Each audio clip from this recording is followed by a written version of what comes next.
Hi, everyone. This is Amy House, and I'm here with the Tembo Share and Care webinar today. And we're going to be talking today about behavioral symptoms in dementia. And if you would please think about any questions that you have for us, you can type them in the chat box at any time or the Q&A. We'll look at both of them at the end. Or at the end, if you want, I can unmute you and you can ask a question. But I'm Amy, and I am one of the Care Navigators with Tembo Health. I'm an experienced dementia educator, and I work with families with the Medicare Guide program. Behavioral symptoms is something we talk a lot about when we're meeting with families one-to-one every month and helping and coaching them through the dementia journey. And then today I have one of our other Care Navigators with us. Do you want to introduce yourself? Yeah, hello everyone. My name is Alexis Hermes. I'm a care navigator with Tembo Health, and I have been a dementia caregiver for the last 22 years. I started out as a 12-year-old working in the memory care unit of my local nursing home and just haven't stopped since then.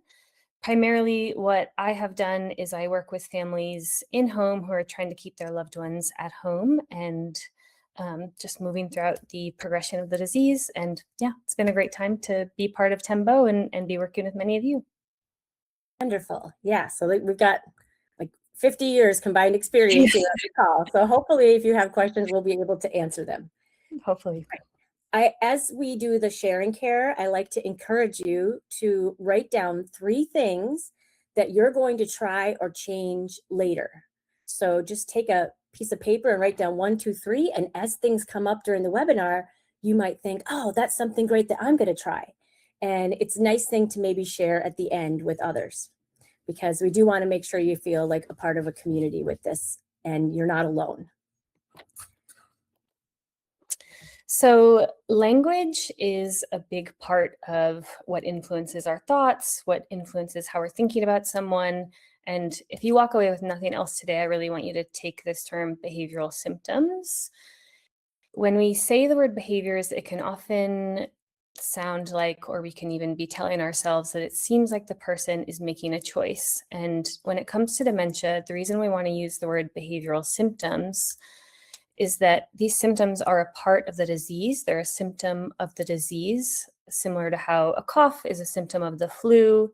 As we go through the progression of dementia, and Amy's going to talk about this more on what's being impacted in the brain, our forms of communication, our ability to express ourselves and get our needs met can get very interrupted. So when we say behavioral symptoms, those, when we're going through dementia, are forms of communication. Those are signals to how we are getting our needs met. And it's really, if you just take away the phrase unmet needs, behavioral symptom, unmet needs. Wonderful.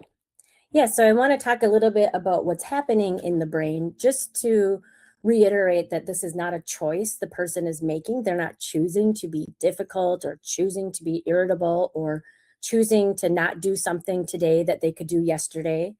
And these here are some very powerful pictures from Teepa Snow. I'm a positive approach to care trainer with her. And I just wanted to share this, that on the left, we have a normal brain, and on the right, we have an Alzheimer's brain. And you can see the difference. By the end of the disease, their brain will shrink to 1/3 its original size. So they have 2/3 less brain mass than the caregivers who hopefully have a healthy brain. And here's some things that are happening with the brain when somebody has dementia that impacts what they're able to do and how they're able to communicate. So the frontal lobe is the part of your brain that has your reasoning and judgment. And so that part, when it is changing, somebody might just jump to conclusions. They might jump to emotional reactions. They might have what's called confabulation, where the brain just makes up a memory and it becomes the most plausible idea to them, even though it might sound really wacky to you. And it's because they just don't have that frontal lobe to evaluate things and look at things with good reasoning and judgment. Another part there, right on the front, the blue area there, is the prefrontal cortex. And when somebody loses their abilities in there, they can't identify what they want. They then have trouble evaluating possible options. And that's a big part of choosing your own behavior, right? You choose in that moment, what are the options here? I could get really angry and upset, or I could take a few deep breaths and maybe send that email back later. So these are options that you weigh in your brain, and you choose the one that's going to hopefully be the best for you and for the people you're communicating with. But when that's damaged, they lose the ability to see those options. And then they also lose the ability to take steps to get what they want. And that all becomes a big problem with unmet needs. They can't identify them. They don't have the reasoning and judgment to figure it out. And then what step would I even take to get my needs met? The next area is looking at the parietal lobe, that purple area on here. And that basically creates a map of your body. And that helps your body know where you're having pain and where you're having pleasure and where you're having temperature changes.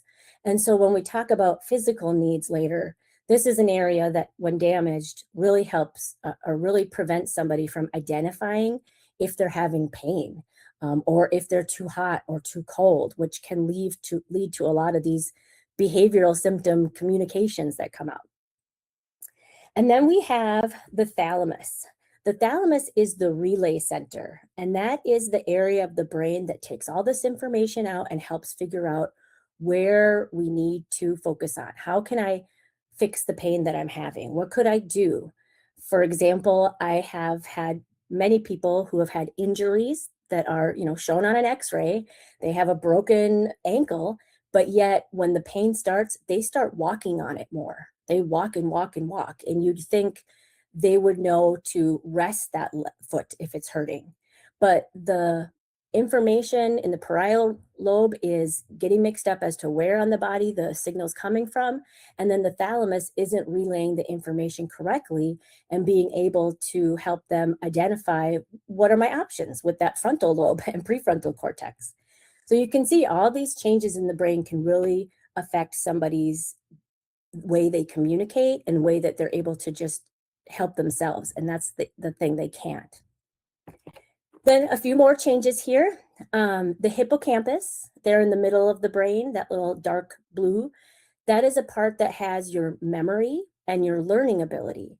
So many times somebody may think, when you're working with someone living with dementia, they do have a lot of the same abilities as a small child, but yet when we're always dealing with children, we're trying to teach them, right? They're learning how to behave in the world. They're learning what's appropriate and what's not. Somebody with dementia, because of that really damaged hippocampus, they can't learn that information. So trying to correct them is not going to be helpful. Another area that is really affected with dementia, and any type of dementia, is the temporal lobe. And so the temporal lobe is an area that affects your memory, but it also is your language and your comprehension of language, the vocabulary that you have. And so as people progress in the disease, they usually are talking less and less. But the important thing to also recognize is that they're understanding less and less. Their comprehension is damaged. I mean, look at that green area on the screen and the damage you can see. So explaining things to them, trying to reason with them, all of that falls short because many times they're not understanding all of the words that we're even saying. It's like some of the words are in a different language, or like on Charlie Brown, the teacher that says, wah, wah, wah, wah, wah, wah. It's like they hear it, but it doesn't mean anything to them. So just a reminder about how we're communicating with them and how difficult it may be for them to understand us. The amygdala and all of the parts of the limbic system in your brain, they are the part of the brain that really processes your flight or fight mode. Sometimes they also say fight or flight, or sometimes somebody just shuts down. And this is why somebody might think that something is very dangerous and to be very frightened and scared of it, even if it's not. So, it's something that we were brought up with in evolution to help us identify if there's a tiger that's about to eat us. We should either fight this tiger or we should run away. But when somebody's amygdala is damaged, that whole area can really start having trouble identifying what's safe, what's not safe, and should I be terrified of this situation or not? And so people may react in ways that you don't expect them to, and that's because of the damage there. The other area is looking at the occipital lobe, which affects their vision. That's that purple on the back of the head. And when somebody has changes to that, they're going to have very small field of vision. I think we've talked about this many times, but in case you need a reminder that they're losing all the peripheral vision. And so it's like looking through a pair of binoculars, and later on, it becomes monocular, where they're just looking through one eye and they're seeing just a little area of like 6 inches. So this can be really tough if you're trying to communicate things with them that they can't see you, or they can't see what you're talking about or pointing to or want them to sit on. It really can affect the confusion that happens with dementia. Yeah, thanks, Amy. All right, we're going to talk about some of the more common behavioral symptoms. I think sundowning is one of the most recognizable phrases that we hear in terms of behavioral symptoms. And this is referring to periods of increased confusion, agitation, or restlessness, usually happening in the late afternoon or evening. So, part of what is happening when we're experiencing sundowning is that, just like we were seeing, just like Amy was saying, the brain is absorbing all of these impacts. It's really going through a lot, and it's an exhausting process. So maybe around those late afternoon, evening times, the brain is starting to get really fatigued. Sundowning, like the name suggests, can also come through a lot of changes with light, which we're going to talk a little bit more about.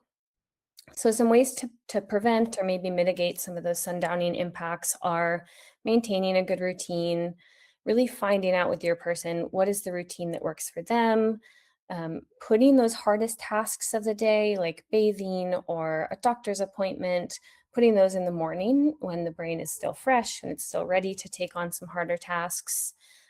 Ensuring some daylight sun exposure is really important. As the brain gets impacted, our circadian rhythm gets really,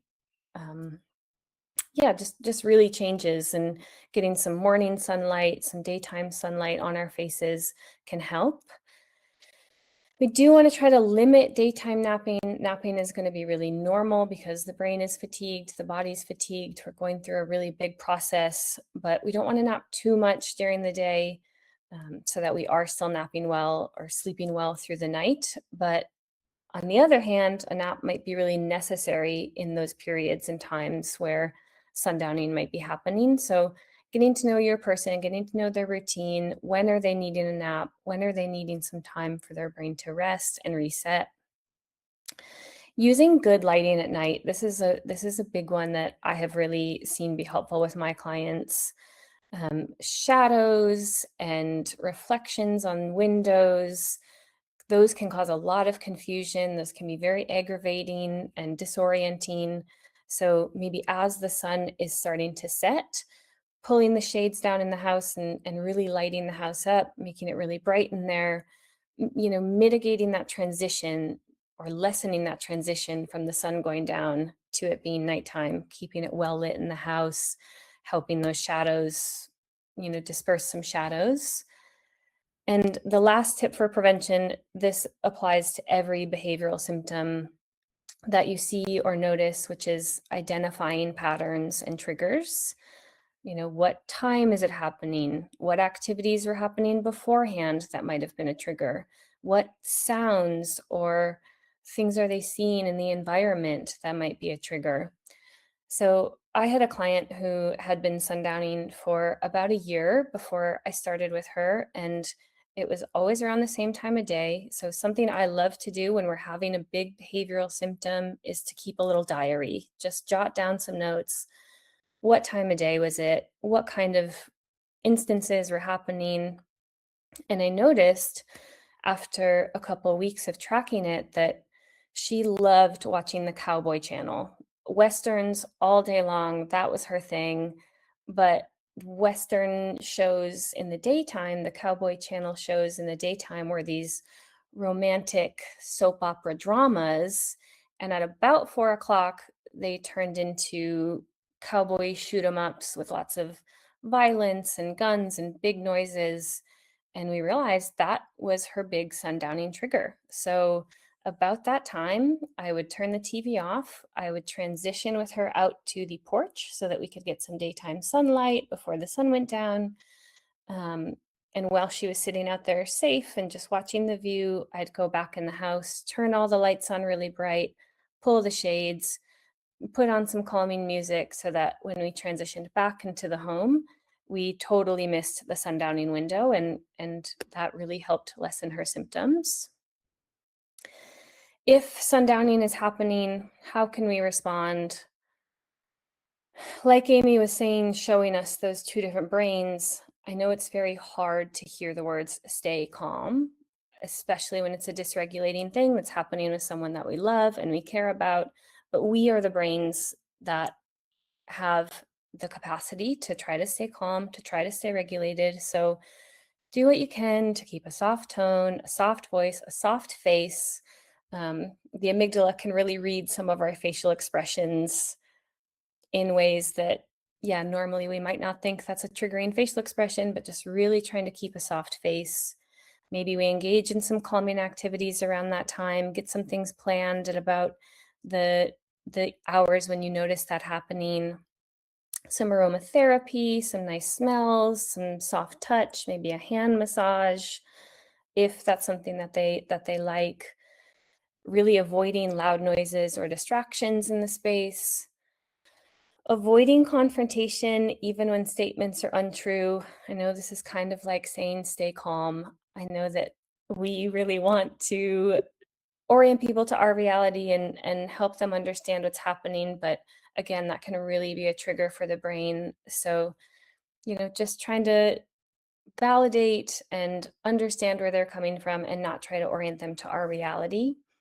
And then the most important thing, the thing I want you to take away from every behavioral symptom is where is the unmet need? What is happening that they're trying to communicate to you for an unmet need?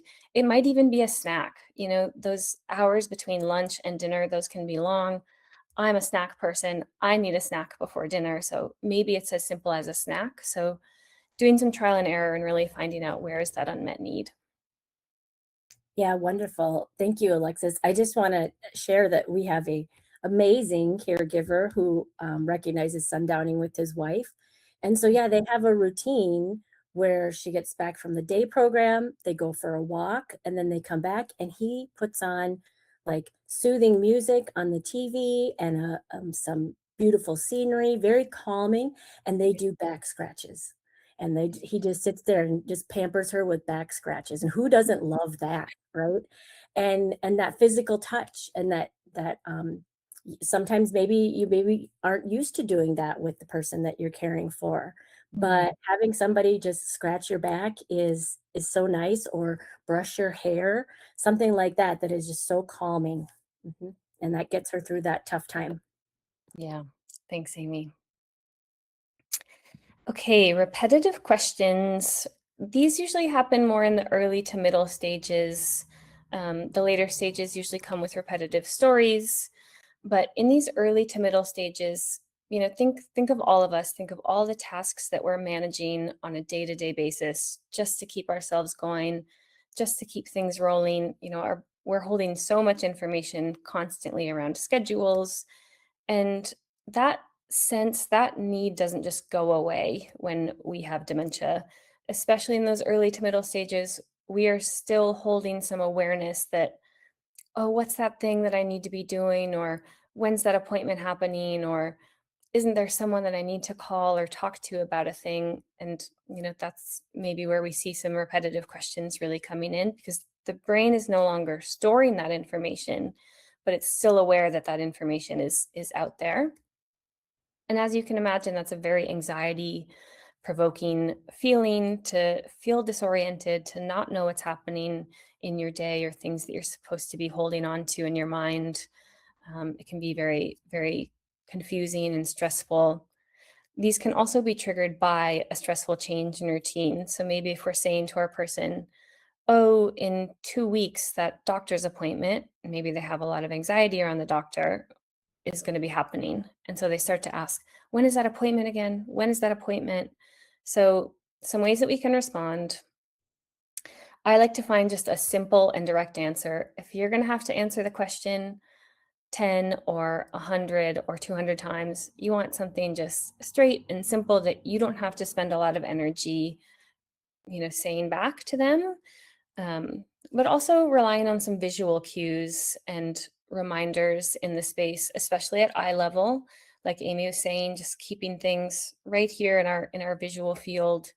So maybe some clues such as calendars or notes at eye level, or maybe a whiteboard that has the routine for the day laid out. Those can be helpful.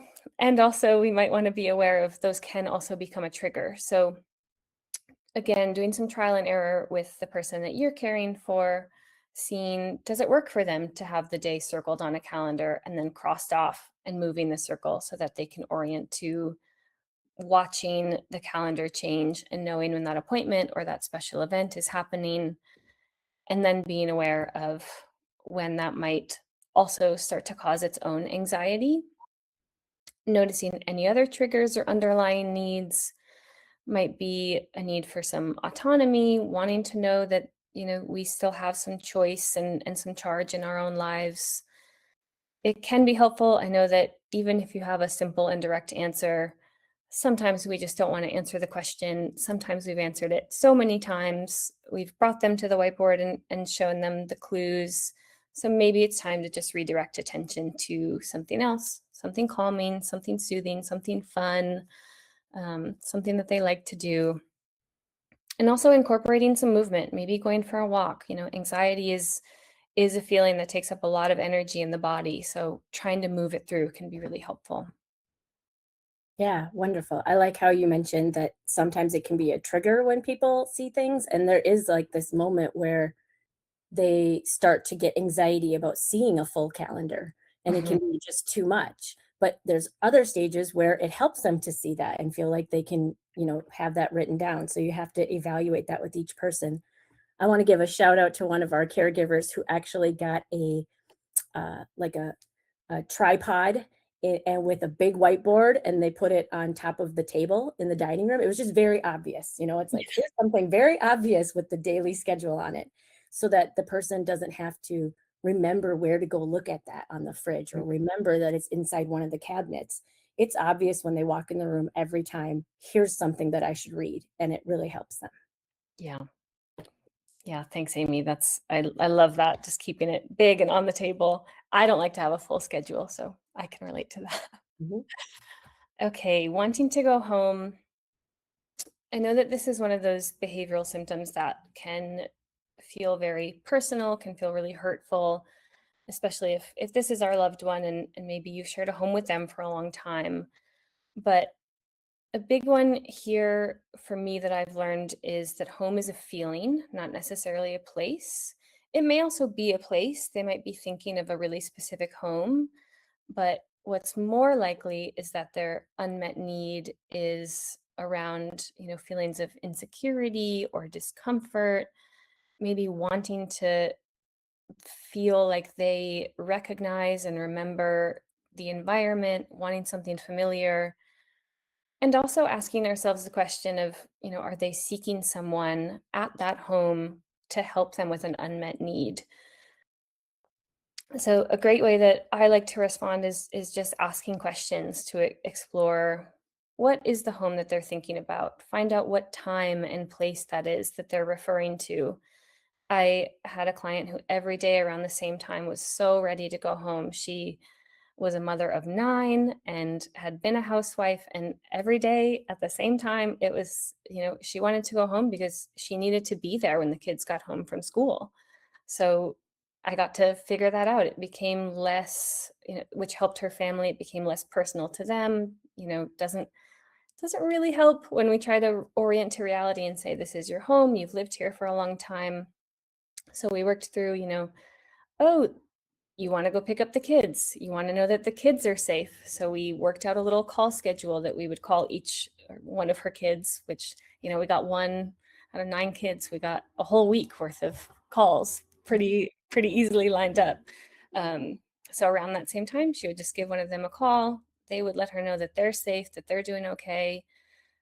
And that really helped ease her anxiety about wanting to go home. And yeah, just asking questions. I got there by asking her questions. Who's in the home that you're looking for? What activities are happening in the home? What do you need at home can be a big one. I was working with another woman who that question was such an aha moment where she said, well, I need some water. I need a glass of water. And it had taken us a long time to get that need expressed. It can be really hard to express a need, even though it's a pretty simple one. But she knew where the glasses were at home. She knew where the water was. She knew where to go to the bathroom. All of those things were familiar and secure and helped her feel like she could meet her own needs. So really asking that question, what do you need at home? Who's there? And this might be one of those scenarios where we might need to lean into some therapeutic fibbing and maybe validate, yeah, I hear that you want to go home. We're going to go home. But first, let's redirect to another activity. Let's get dressed first before we go home. Let's have some tea or some lunch first before we go home. And again, not correcting someone and saying, this is your home, this is where you live. That can really be a trigger for the brain and for the amygdala. So we just want to say, yeah, I hear that you want to go home, and really, really meeting them there. Mhm. Yeah, and I think wanting to go home sometimes is also synonymous with wanting a certain person. I'm looking for my husband, and the husband is standing right there answering the questions. Mm-hmm. And why are they looking for their husband instead of trying to convince them that I am your husband? Here's the marriage certificate. Here's my picture ID. Trying to do all of that. Instead, trying to figure out, well, is your husband somebody who would help you with something? Are you looking for him because he's going to help you with something? And Yeah. finding out sometimes, yeah, it's because they're hungry or they're thirsty or, they just need a hug, whatever it is. It might be more of a feeling of like insecurity or just I'm nervous because I'm not sure where I'm at. And the husband is the one that would make them feel secure. And we can all replicate that, even if they don't know who we are, even if we are the husband, but they don't recognize it, you can still be the one that calms them down and gives them a hug and lets them know. I've done a lot of, after dinner, we'll give him a call if he's not home yet. Stuff like that, where we're kind of putting things off a bit and then finding an activity to do. Um, that can be helpful. I had a lady too who needed to go to her husband's workplace because he was working there and he's working right across the street at a construction site and we need to go get him. We just went, we took off. And as we walked through the building and started talking to people, she forgot all about it. Yeah. And when she got outside, she just enjoyed being outside. So a lot of redirecting can help when it might be your instinct to try to correct them and really try to prove to them that that isn't the reality, but it's a lot of time that is not spent well when instead you could engage them in something really nice, soothing, or fun. Mm-hmm. Which does remind me, Amy, I think a helpful one with wanting to go home can sometimes be to go for a drive or to just get outside. Maybe we just need to see the home from a different view or pull back up and feel like we've gone somewhere and accomplished something.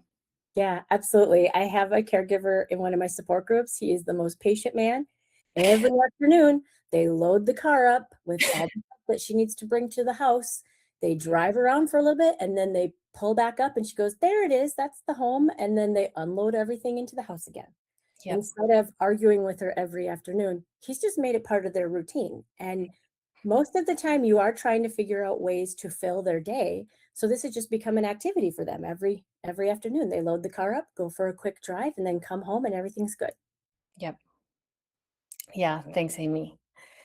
Okay, irritability and agitation. I know this is another behavioral symptom that is really a lot for us as caregivers to deal with. But again, we really need to be looking at it as what is the underlying need? What are they trying to communicate with us?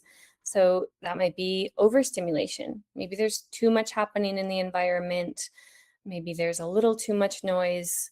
Um, I know that I had a client who was in an assisted living, and he just was not, he didn't come from a big family. He didn't come from a noisy place. So big dinners out with people was a little too much for him.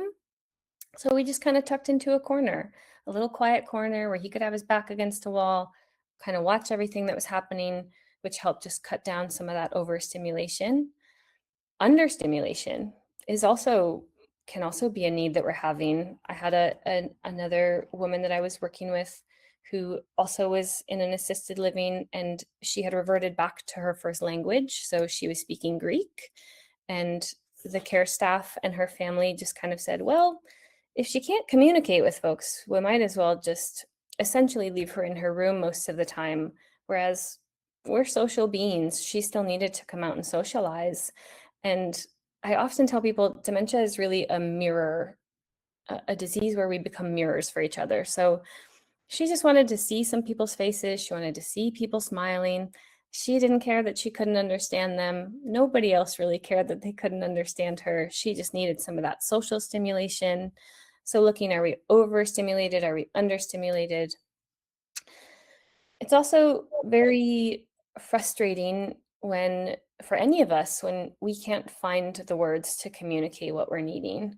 So that in and of itself can cause a lot of irritability and agitation. So just being really patient, trying to help them discover what they're communicating so that we can get that need met. Loss of control and autonomy. I know that I've been guilty as a caregiver of sometimes speaking in a way that can feel patronizing or can feel triggering when, we are all aware when we're not being given a choice. So really trying to offer choices. Changes in routine can be part of why we might be seeing some sudden irritability or agitation. And the amygdala, like Amy was saying, that fight or flight response in the brain can get triggered really easily. And you might notice a habit that I just can't seem to break after all these years is I'm always using we language. I am not a person with a dementia diagnosis, but I always use we language, especially when I am there with my folks with dementia, because I don't know that any of us really like to be told what to do. So if we're just saying, well, you need to eat, or you need to take your medications, or you need to shower, I don't want to be told that. I would get a little frustrated. So I have found that using we language can really calm the amygdala down. Um, Offering choices, moving slowly, calming down our voice, having a relaxed posture. It is also a-okay, as long as safety allows, to give a little space. If you need to step out of the room and you know that your person is going to be safe and you just need some time to breathe and get yourself centered, you get to have that need as well. Just making sure that your person is safe, and then you can come back in and keep looking for that unmet need. Yeah. And sometimes to plan for that giving space. Everything with dementia takes three times longer than you think it would. So you might be feeling pressed for time because you have a doctor's appointment and that was maybe the only time of day you could get in, and you know it's going to be tight getting ready, but then slowly maybe wake them up a little earlier each day for the week, and Mm. then leave a little space there so that if they're not in the mood to get dressed right now, you can just leave for a little bit and then come back in 15 minutes and try again. Um, a lot of times, pressing anybody for time is going to cause a lot of issues. I know that a lot of times when people have Parkinson's disease with dementia or without dementia, they really always feel rushed. They tell a lot of people that I feel like you're rushing me. I feel like you're rushing me. And when you look at those pictures I shared of the brain, everything, takes way more time to process, way more time to understand.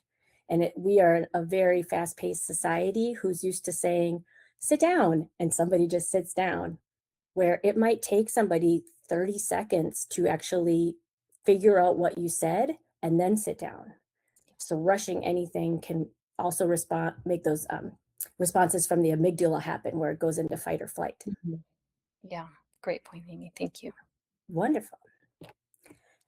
All right, I want to go over and wrap this up with physical needs. Well, it's not wrapping it up. We have a few more things, but I want to talk about the physical needs that you could be looking for. I was just doing some consulting at a memory care this week, and there's a woman there who was looking for her family, constantly going towards the door or any open door, thinking, oh, maybe they're coming, maybe that's them. And, she can't see very far down the hall, or she couldn't see who it was, but every time a door would open, she'd think, that's my family, I bet. And so she wasn't able to sit still at all.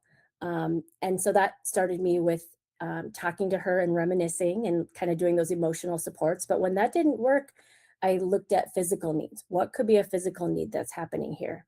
So offering her something to drink, she did like that, but she'd jump right back up again and be off and running around. Something to eat would be maybe something to look at. I noticed that this woman sat very well for dinner time, had no trouble sitting down and staying engaged for dinner. So that might have just been that all afternoon when she was hopping up, running around, she might have been hungry, but she just can't express it. And she's looking for her parents because they're the ones that would help her with finding a snack. But a big one is looking at pain or discomfort or being sore. And do they need to urinate or have a bowel movement? Are they constipated? This is hugely overlooked and such a trigger for so many irritability and agitation. And I find that that happens a lot with people living with dementia. If you're not in the bathroom tracking their bowel movements, you may not realize that they're actually quite constipated, or that maybe they're having a lot of diarrhea and upset stomach. So it is important that you are checking those things and doing it in a way that maybe is a little less invasive. You don't want to be like, Mom, I have to come see what you did in the toilet, but instead kind of like knocking at the end of her being in the bathroom if she's still independent there, and just saying, oh, I just wanted to know that the doctor wants you to track your bowel movements, and kind of blame it on the doctor. We need to write down if you had a bowel movement.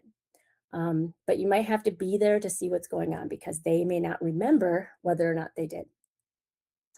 The need to sleep or rest, like Alexis was talking about with sundowning, sometimes it's that they are exhausted by late afternoon. And that just exhaustion, you and I would all go take a little nap, right? Or we drink some coffee and push through it. But for them, it comes out as being very confused, wanting to leave, or getting into things, or trying to, um, just being agitated or upset with people around them. And so maybe planning a short nap for an hour or two, and maybe more. It just depends. You have to kind of measure what works best for them, and to keep a journal of all these things. That worked and that didn't work. Just looking at maybe medications that might be affecting them, especially if somebody has started a new medication in the past 2 weeks. If they're acting differently, that could likely be the cause. And you want to talk about that with their doctor and see if this is a side effect that might resolve itself after a few more weeks, or if this might be a side effect that's lingering, and we're not going to work with this medication very well. So back to the pain part, I did want to say with that woman I was watching the other afternoon, she, at about dinner time, she came over and she was holding her back and saying that her back really hurt. Now, earlier when I asked her about pain, she denied any pain. And so I was going through the hunger, the thirst, maybe we should bring her to the bathroom. What can we do? Because she would love to engage with people and sit and visit with people, but after about a minute of it, she'd be up again looking for her family. So it really was hard to even engage her one-to-one. But knowing that after dinner, her back was really, really sore, it's very possible that she has that back pain in the afternoon, but can't recognize it as something enough to verbalize. So that was my recommendation, is evaluating what's going on with her back pain, or does she need to lay down or something in the afternoon to help relieve some pain from her back, because that could be why she just can't sit still. There can also be sensory and environmental needs that are not met. So somebody may not feel safe, or they might not feel like they have a shelter. A lot of times when people want to go home, like I always say, people with dementia have common sense. So if it's starting to get dark out and I don't know where I am, I probably should get home for the night, because that's what we all do, right? We want to go home to our safe place for the night. And sometimes I would just redirect people with a simple, "Oh, it's getting dark out. Can I take you back in the morning? And look, I have a bed all set up for you, so you can stay here." And I'd show them their room. Um, or that maybe they're not feeling safe. And so doing something where you're calling a family member at that time and having somebody that they enjoy having a conversation with and somebody that they trust, telling them that they're going to spend the night and it's going to be okay. Are they too warm or too cold? um, the part of the brain that controls your temperature that really can lead to some big problems. I've seen somebody who is sweating, but they have like 7 or 8 layers of clothes on, and they just keep putting more layers of clothes on because they're uncomfortable, but they just don't know what it is. And the brain is mixing up the signals, or perhaps they don't recognize they're too hot or too cold. So just looking for those signs. That was another kind of physical need I looked at with that lady the other day was, oh, maybe she wanted to go in her closet. So I said, let's get her a sweater. Maybe she's cold. Maybe that's why she can't sit still. So just evaluating those and taking notes as to what works. Is it too loud or too busy, too dark or too bright? I know a lot of people, especially if they are seniors, might have some dry eyes happening, in their age, just with or allergies happening. And so sometimes opening up all the shades suddenly can be like so bright that it just bothers them. So how can we do that more gently? How can we bring them into a room that's already has the shades open instead of opening them while they're standing there? And then looking at the comfort of their clothing, their undergarments, their shoes. Many times they cannot really verbalize that something may be uncomfortable, but if you see them tugging at their clothes, or if they're just constantly getting naked, it might be just that they're too warm. I had a report of that once. This one guy was, stripping down, and then he'd come walking out of his apartment like that, or they'd walk into the apartment and they'd think, "Oh my goodness, you have to have clothes on." And it's like we're all just thinking about what the person should perfectly look like instead of thinking about what the need is. And the need is he's too hot right now. So let's get a fan on, let's make sure the air's on or open the windows and problem solved. Now we can get him dressed and he'll keep the clothes on. And then looking at sleeping. Many times, if people are not sleeping well, you're going to have some irritability the next day, or they're going to be up all night and you're just not sure how you're ever going to get some sleep. Well, what's going on with that bed? Think a little bit about their history. When's the last time they had a new pillow? When's the last time the mattress, when's the last time you laid in that bed and see if it's comfortable? It might be also the sounds that are happening. I know if people have any kind of hallucinations where they're hearing or seeing things that are not real, sometimes it can help to put like a fan on in the room so that they're not hearing things as much, because they might be misinterpreting some of the noises that are happening around the house and thinking, oh, somebody's in the house, or I think I just heard a child crying, where having that background noise might help. And then we all have emotional needs. And this is really, really important. And it can be so hard to find the energy to meet somebody else's emotional needs when you're a caregiver and you yourself have a lot of unmet emotional needs going through this grief and this process of dementia. But everybody needs to feel a sense of belonging. They need to feel in control and independent, like Alexis said, with offering choices, even if they're small choices throughout the day, wherever they can make a choice, giving them that will make them feel they're being treated as an adult. You want to feel protected and safe, having value and purpose. Many people think retirement is going to be super fun and then they go back to work because they're just like, I don't know what to do with myself. Well, imagine if you have dementia and you really don't know what to do. You don't know how to start. You don't know what you used to like doing. You don't know what's available to you and what the options are to do. So having a really good routine that builds in some jobs that they do around the house, even if it's just folding some towels if they're not able to walk anymore at the table, anything where they're helping somebody else, they can feel like they have value and purpose, and that can just elevate somebody's mood. You need to be able to trust the surroundings and the people around you. So that's part of that validation. Always ensuring that you're on the person's side. No matter how wild the story is that they're telling you, you have to do that. I did a little improv the other day with somebody at a conference, and we had to make up a story about, we just had to say something that wasn't true and then have the other person agree with it. And I got to be the person living with dementia, and I happened to have a Band-Aid on my finger. And so I showed her and I said, my daughter tried to cut my finger off to get my wedding ring. And she was like, whoa, that was a big one to try to be on my side about. And she instead decided to focus on the ring and said, that's beautiful. Where did you get it? And how did he propose? So you just have to find a way to go with whatever their reality is. Otherwise, they will not trust you. And then they need to feel connected and being around other people, which day programs or going to the senior center or having people over regularly, these are things that might be able to fill that emotional need that they have. Isolation is not what we're built for. Like Alexis said, we're people that want other people around. A big thing to talk about, though, that happens unfortunately often with dementia is that somebody might have delirium. And that is really important to recognize that this isn't just a new behavioral symptom, or this isn't just a little different for them.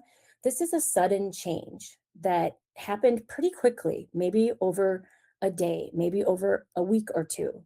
But it's indicating that there's something going on with them and that it's usually an emergency that should be dealt with right away. So when something happens very suddenly, it's not a part of the dementia progression. Little things will pop up here or there. They'll start kind of changing the way they view things or talk about things. But when something happens really sudden, if I'm a resident, or sorry, if I'm a person living with dementia and I've never ever talked about my daughter negatively, and suddenly I think she's trying to cut off my finger, that's a big sudden change for me. That is a really drastic change. So recognizing that that could be a sign of infection or pain. I was just recently working with a family for a few months, and they went to the ER multiple times with hallucinations and agitation. The urine analysis kept saying no for a infection. But I kept saying this is not a normal part of dementia to have this sudden change, to be talking to people all over the room all the time. And unfortunately, it took about a month. But then when they went back to the hospital, I think for the third time, they did identify an infection that was going on in her body. The labs finally showed it. So sometimes the labs may not reflect what the person starts having these sudden changes very quickly, and the labs may not show it yet. But I always encourage people to work with your doctor and ask them for a second analysis of their urine, or do their blood testing again a week later, just to see, because maybe there's something that they're sensitive to and it's changing all their behaviors, but yet it's not showing up on a test. And again, it can be an emergency, because if you don't identify this sudden change in this delirium, it could end up being very serious. So some of the things that I recognize, and when I'm talking to families, if they start saying that somebody's starting to have hallucinations that they've never had before, or the hallucinations are increasing a lot, maybe they're very irritable, or they're easily upset and crying. All of a sudden they have aggressive behaviors like hitting or pushing or yelling, and they've never done this before, or it's just really amplified. Many times that is a sign that there could be a medical situation happening and that you should get into the doctor right away. And I know in many states with Tembo, we have the 24/7 urgent care that you can do virtually as well, so that you can talk with an ER physician and see if this is something we should go to the emergency room for, or wait until the next day or Monday for the physician that is available through your primary care. And then another big indication of a big sudden change is when somebody has weakness, and maybe you're unable to wake them up, or they're not fully waking up, or maybe they are not able to stand like they used to be able to stand. And this has happened very suddenly. That can be another indication of an infection, like a urinary tract infection, or maybe that they've had a small stroke or something that, again, should be dealt with medically. And then just to review a little bit about medications, anytime you talk with a professional and talk with a physician about medications, you should tell them about the behaviors that are happening. If you have a diary that's able to track when they're happening, how often they're happening, maybe on a scale of 1 to 10, how challenging it was or how distressed they seemed, all of that data is really helpful for a doctor to determine whether or not a medication might be helpful and also whether or not a medication's working. I think many times the physicians hear very general statements like, "Oh yeah, it's just been getting really bad lately." Okay, what does that look like? "Oh, they're just yelling a lot more." And then a month later, they go back and the doctor's like, "So has that been getting better?" Maybe a little better. But again, having that data and keeping a journal and showing that, yeah, actually, this used to happen 20 times a week and now it's down to 10. Well, that means something's working. But maybe it's not enough and they need to adjust things. But having good information for the doctor is key if you want help with medications. And there are long acting medications that help people living with dementia. The changes that are happening in the brain are not just the physical changes that I showed you, they're also chemical changes in the brain.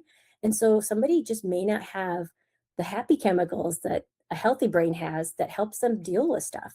And denying them that ability to have just a more positive and peaceful day, it really stresses me out when I hear somebody say we are never doing medications. Because if the person had cancer and there was a medication that would keep them more comfortable or would help treat that, you would give it to them. But many times people think about medications with dementia in a very old fashioned way where people are sitting around drooling, unable to lift their head, unable to walk. And that is not the way medications and dementia work today. The physicians are looking at a lot of information and helping to determine what medication would be best for them. And if it doesn't work, you're working to adjust things, and it may take a while to figure that out. But generally, that drooling and not being able to stand or talk or move anymore, that's usually not something that they're trying firsthand. They're not going to give you a medication that does something like that. And then just to remember that the person has a progressive and fatal disease. So the goal should always be comfort. And again, many times people may feel like we've never done medications or they've never been on medications before. But again, if they had another disease and it was about keeping them comfortable, you probably would give it a try. So there's just a lot of misconceptions out there that I want to go over. And then just because something is a supplement does not mean it may or may not have negative effects on a person.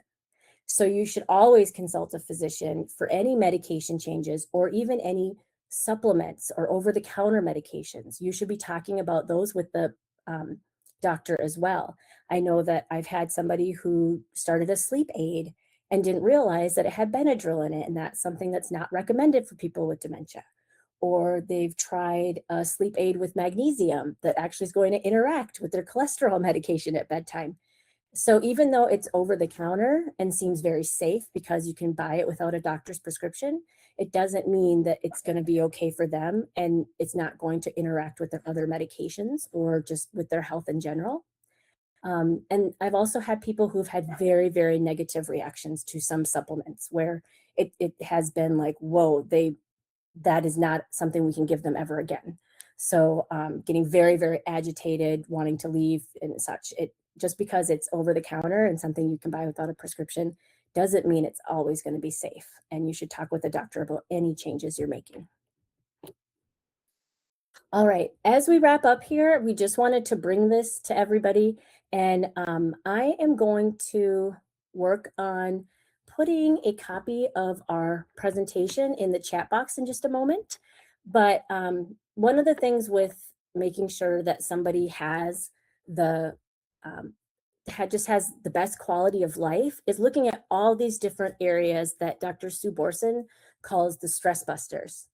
And so, Alexis, do you want to talk through this just a little bit while I go ahead and make a PDF and put it in the chat of this presentation? Because I know everybody's been writing a lot of stuff down. Yeah. Yeah. Thanks, Amy. Thanks for putting that PDF in the chat.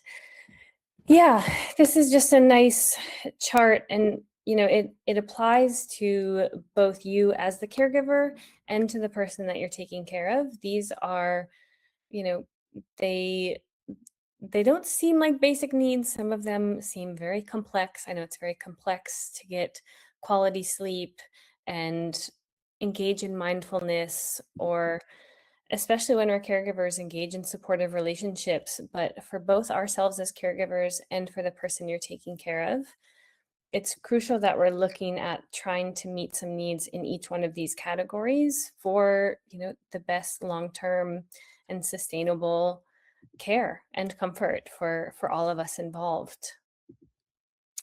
And Amy, if you'd like, I know you're working on getting things in the chat, but I can start reading some of our chats here if that works for you.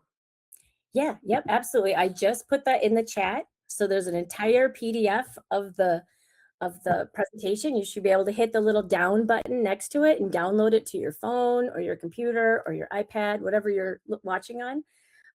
But you can also reach out to any of us here at any time on how to get that information. I'm just going to go ahead and share the last slide that just gives you information about how to get a hold of us. And that if anybody in your family needs to know more about how we can help with dementia care, you can go to Tembo.health. And then every month on the first Thursday of the month, we have this at 12:30. And if you've signed up for one of them before, you're going to get a newsletter from Tembo about a week before that gives you the topic and the registration, and then also another reminder the day before. All right, let's go ahead then, and I'm just going to stop sharing the screen so that you can see us, and we will talk about some of these great questions that we have here. Okay. So yeah, some memory care communities use the word distressed reaction instead of saying somebody's having a behavior. And that's a great way. I've also heard, like I've called it sometimes emotional reactions, or I've heard it just being called unmet needs. The reason I use, and Alexis and I use the word behavioral symptoms in here, is to remind you that it's a symptom of the disease, but also because unless you're in this profession, you probably wouldn't know what this is about if we were just putting that out there as the title of it. But it is, like Alexis said at the beginning, language matters. And so thinking of it more as a distressed reaction instead of a behavior, something that's a choice of theirs, it's very good. Yeah. Do you have one to read there, Alexis? Yeah, I can read this next one. And just on a similar note, I really appreciated, Amy, as you were going through the needs list, I want to remind people that like needs can come out very sideways. Like we really have to go through a lot of math where it's not, if someone's in pain, they're going to clench their fists. It's not, if someone's hungry, they're going to be in the kitchen. So yeah, I like that distressed reaction. Mm-hmm. Okay, here's one. My spouse is in the later stages of dementia. She has, in the past month or so, intensified the repetition of a variety of what sound like negative statements. I want to go home. I can't go home. This is my house. I want to live. I don't want to be slaughtered. This goes on from daylight to bedtime, regardless of how I might try to redirect, address needs, or otherwise occupy her thinking with something else. She returns to it like a default. Intellectually, I think I understand what is being expressed, but it's tough not to take it personally sometimes. I start every day off with a can-do attitude, but that burns off as the repetition continues. I'd like some guidance on what more I can do with her and what I can do to help me from feeling entirely overwhelmed. Yeah, thanks for that question. Mm-hmm. Any ideas, Alexis? Yeah, it's really tricky. I hear and recognize that you've tried a lot of different things. I'd be curious, Amy, do you have a thought right off the bat? Yeah, a couple things. I mean, you said it sounds like the day starts off and she is just negative. Everything sounds like she's very unhappy with her life. Mm-hmm. So I think it's a good idea to try to do activities and things that she enjoys, or modifying activities so that she can still do them. And also ensuring that she has some purpose every day.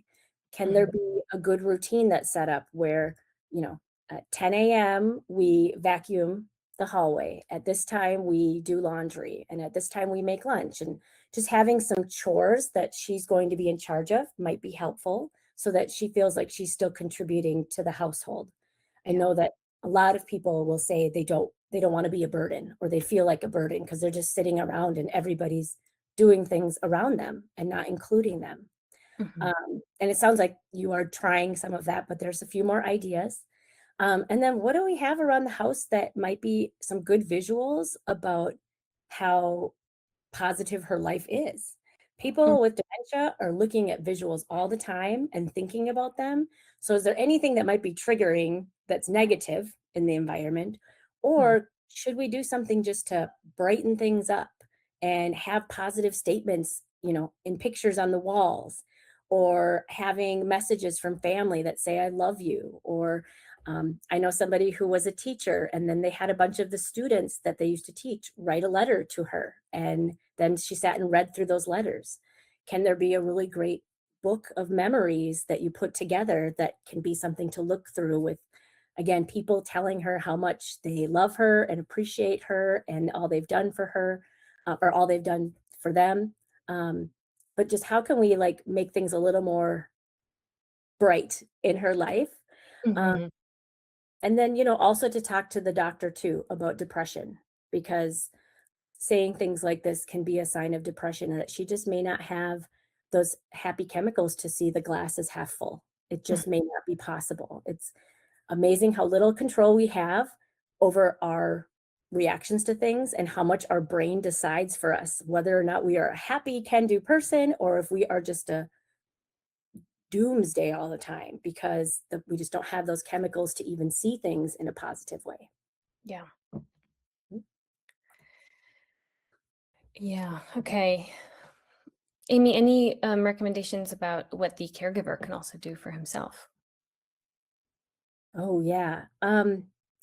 Well, if there are things that you can do together that you used to enjoy together, Mhm. that can be really helpful because there are still moments of joy in caregiving with dementia. I think there's a great book called Creating Moments of Joy that is a good reminder of that and gives you ideas. Oh, So there you go. She's got a handy all the time. creating moments of joy. Yep. And who is that by? Do you want to read that? Creating Moments of Joy by Jolene Brackey.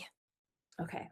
And yeah, I think that's a great one for just some infusions of joy and yeah, starting the day off. I like to start my day off with something fun that I can look forward to.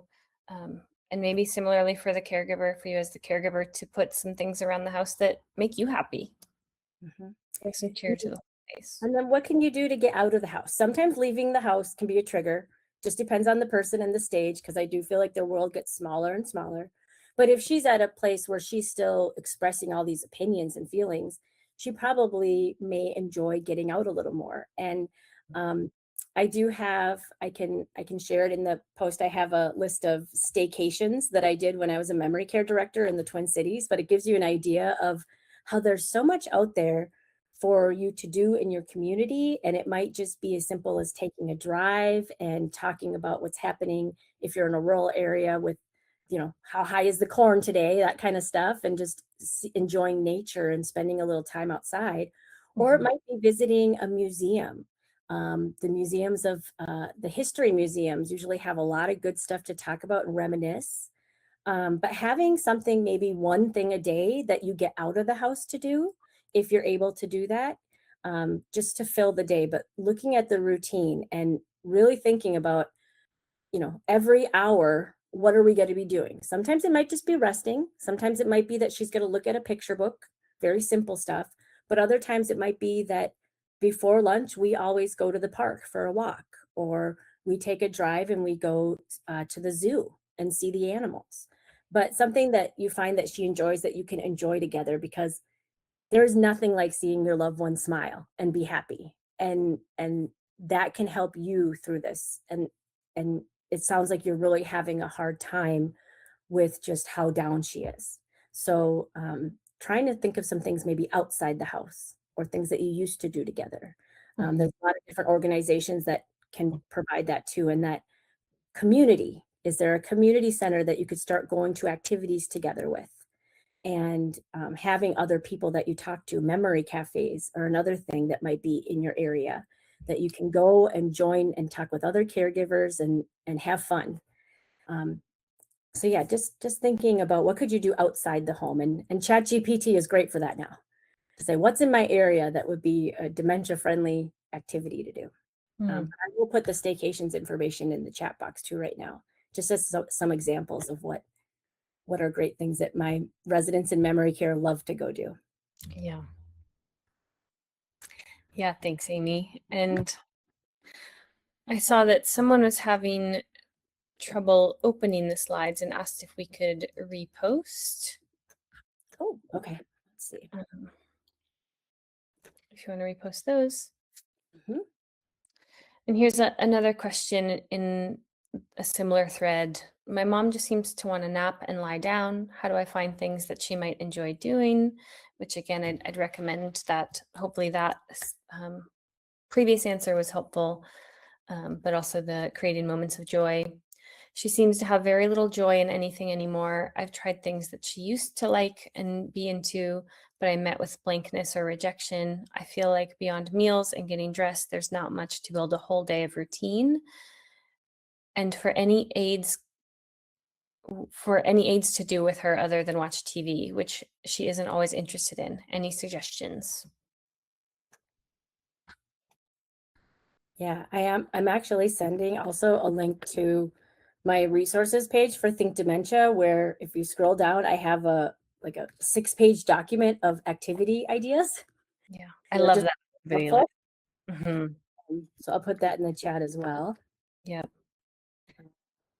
I think too, something that as caregivers, especially if we've been with our person for a long time, we might think to ourselves, oh, I already tried that and that didn't work.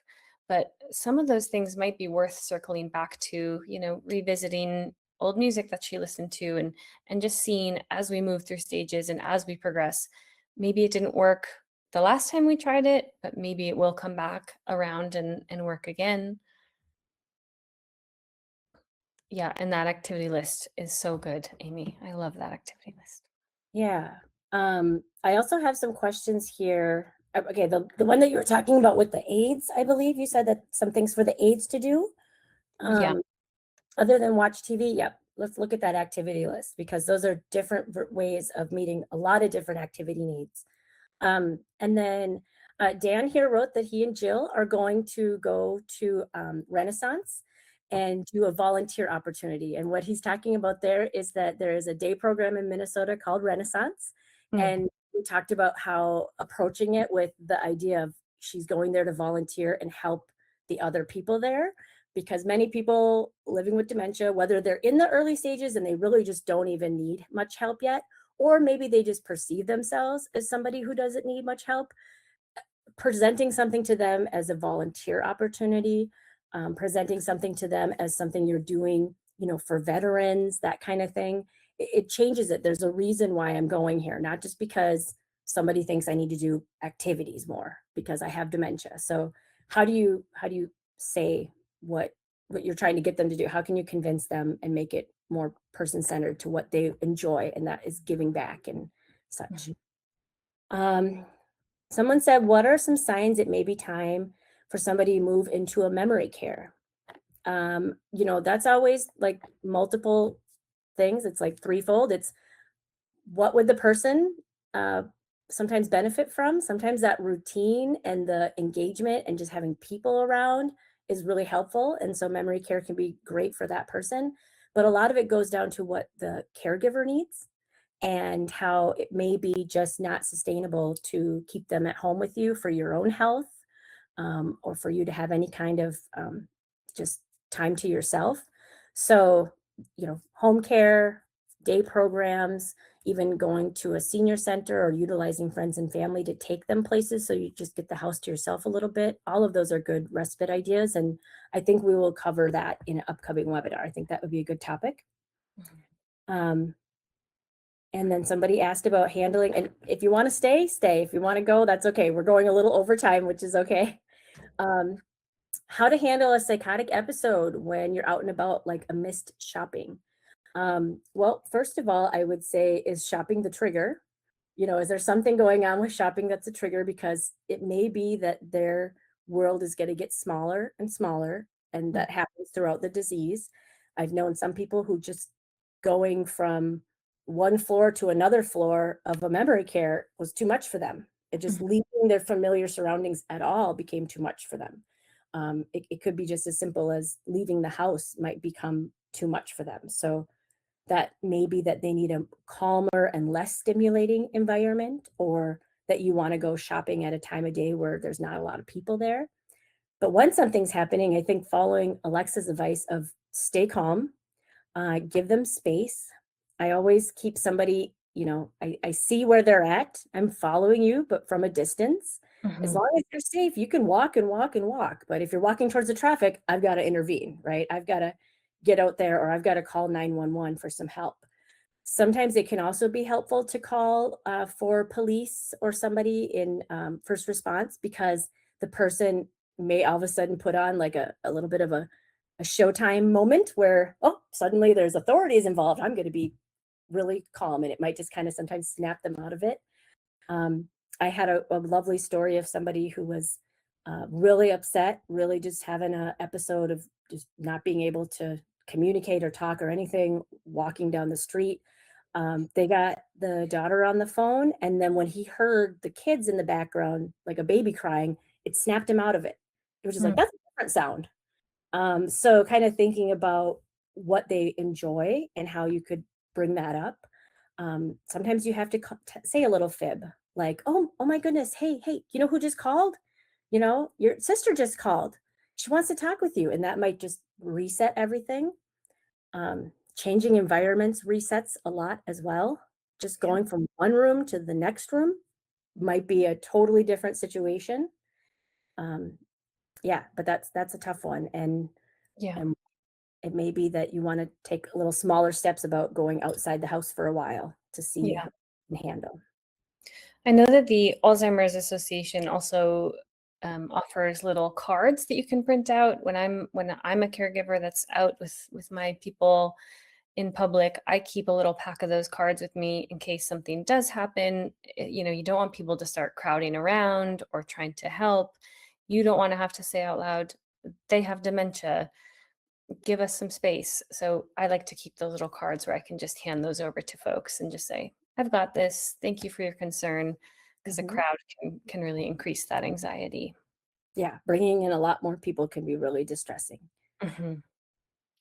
Okay. And then Kurt asked about some ideas for the video call devices, which I have a whole list of those. I know a fun one is called View Clicks with a CLIX, because that's one that can have like photos up, and then you can just drop in and be in person as well on video. There's a new one too that actually swivels, so it can like look around the whole room and find the person, but I will have to email you some of those things, Kurt. I have a new list to share. Okay.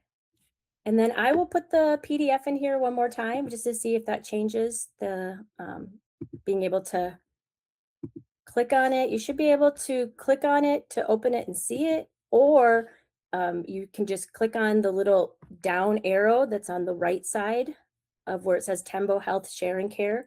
There's a little arrow, click on that, and then it would go to your phone, which should be able to read a PDF, or any device that you have should be able to read a PDF. But if not, you can always email me at Amy House at Tembo Health. See? And then Alexis, I'm also putting hers in here. Thanks, Amy. And then you can email us directly if you have a question. And we will wrap things up in just a minute so you all have time to write those down. But thank you for coming. And again, it'll be the first Thursday of every month at 12:30. And you get an invitation with a Tembo Health newsletter. So if you do not see those things coming up in your inbox, check your spam, because if you've signed up for one of them, then you're on the email list to get that invitation.